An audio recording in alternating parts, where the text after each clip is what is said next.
देखो बच्चों, अब हम लोग आज एक कहानी सुनेंगे। कहानी का नाम क्या है? सियार और ढोल। सियार तो जानते हो ना, जानवर होता है, गाँव में अक्सर देखते हो आप लोग। और ढोल जानते हो? ढोल क्या होता है? हाँ, दोनों तरफ चमड़े का बना होता है और ऐसे बजाया जाता है।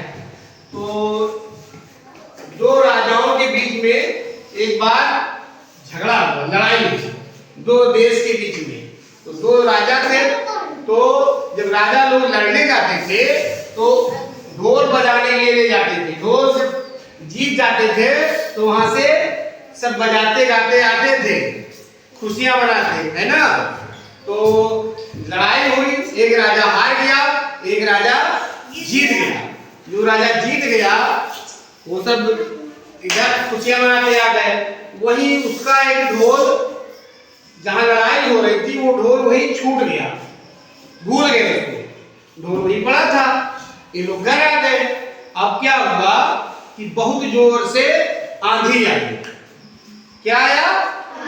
आंधी आया। आप जानते हो आंधी जब जोर से आती है तो सब कुछ उड़ जाता है ना? उड़ता है कि नहीं उड़ता है?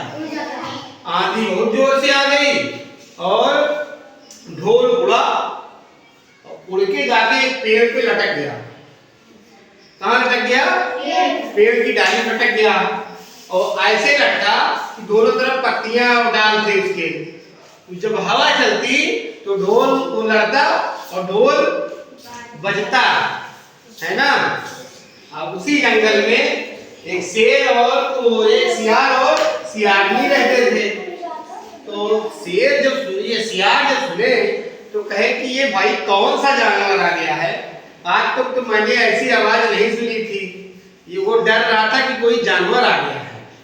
अब वो जब बजे हवा चले तो पीछा कर रहा था, देख रहा था कि कहां से आवाज आ रही है।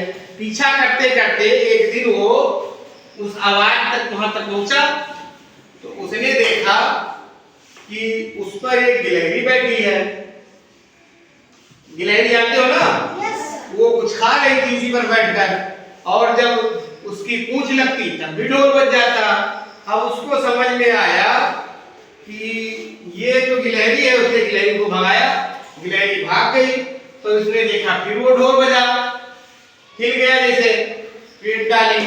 तब इसको समझ में आया कि ऐसा है, ना इसका हाथ है ना इसका पैर है, ये कोई जानवर नहीं है, इसके अंदर वो जानवर है। इसके अंदर जो जानवर है जो बोलता है, ढोल बजता है। ये तो ऐसे दरवाजा बनाया है, दोनों तरफ दरवाजे हैं, उसी के अंदर वो जानवर बैठा है। उसको क्या लगा कि ये ढोल नहीं है, इसी के अंदर कोई जानवर है जो बोलता है। अब वो देखना शुरू किया तो कहा कि अभी मैं जाऊंगा तो जानवर भाग जाएगा, दो दरवाजे हैं, मैं इधर से हाथ डालूंगा तो दरवाजे से भाग जाएगा। दोनों तरफ चमड़े की लगी होती है ना ढोल में, तो ये समझ रहा था कि दोनों तरफ दरवाजे लगे हैं, मैं इधर से जाऊंगा तो दूसरे वाले दरवाजे से वो जानवर भाग जाएगा। और कहा जरूर वो जानवर मोटा ताजा होगा, तभी इतनी आवाज आती है, तो आज तो पेट भर खाने को मिलेगा। ये खुश हो गया, है ना। अब था ढोल के अंदर कुछ था, कुछ नहीं रहता है, लेकिन इसको लगा कि आज तो कुछ खाने को बढ़िया मिलेगा। वो गया अपनी जो पत्नी थी उसकी सियारनी, उससे कहा कि अरे आज तो खूब भोजन मिलेगा, कोई मोटा सा जानवर है, एक ऐसा घर बनाया है, दो दरवाजे हैं, दोनों को बंद करके उसी में रहता है, आवाज उसकी आती है, बोलता है। और तो कहा कि क्यों नहीं लेके आए खाने के लिए? कहा दिन है, इधर से हाथ डालूंगा तो दूसरा दरवाजा खोल के भाग जाएगा, रात में जब चांद निकलेगा तब चलेंगे, तुम भी चलना, एक तरफ से तुम हाथ डालना पकड़ना, एक तरफ से मैं पकड़ूंगा, तो भाग नहीं पाएगा। दोनों खुश हो गए कि चलो आज शाम को मिलेगा खाना। पहुंचे शाम को तो ढोल को उतारे लोग, उतार के जमीन पे रखे, एक ओर से सियारनी बैठी, एक ओर से शेर बैठा, है ना। और दोनों दांतों से उसको पंजे से नोचने लगे, नोच के दोनों हाथ डाले, एक तरफ से वो डाले, एक तरफ से हाथ डाले, दोनों का हाथ गया आपस में फंस अंदर कुछ था, थोड़े तो निकलता, कुछ निकलेगा? कुछ नहीं निकलेगा। दोनों फंस गया। फिर दोनों झाँक के देखे, कहे अरे इसमें कुछ नहीं है। दोनों बहुत पछताए, रोए कि इतना मेहनत बेकार हो गया। तो ये है कि उसको क्या था, इतने अपने ऊपर इतना उठा उस प्यार को कि मैं बहुत बुद्धिमान हूँ, मैं जानता हूँ।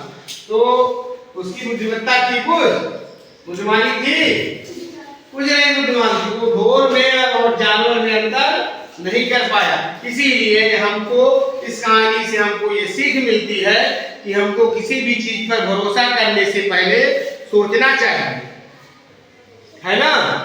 ऐसे नहीं तुरंत भरोसा कर लेनी चाहिए, सोचना चाहिए, विचार करना चाहिए कि ऐसे हो सकता है कि नहीं। अभी कोई कहे कि अरे वहाँ आगे तो बादल गिर पड़ा है, आसमान गिर पड़ा है, तो आपको सोचना चाहिए, दिमाग लगाना चाहिए ना कि ऐसा हो सकता है कि नहीं हो सकता है। एक कौवा कान ले गया तो पता लगे, कान मत देखो कौवे को देखो कि हमारा कान कहाँ ले गया। तो कुछ मिली सी बोलो। हाँ चलो ठीक है, बहुत अच्छा, कहानी पूरी हो गई।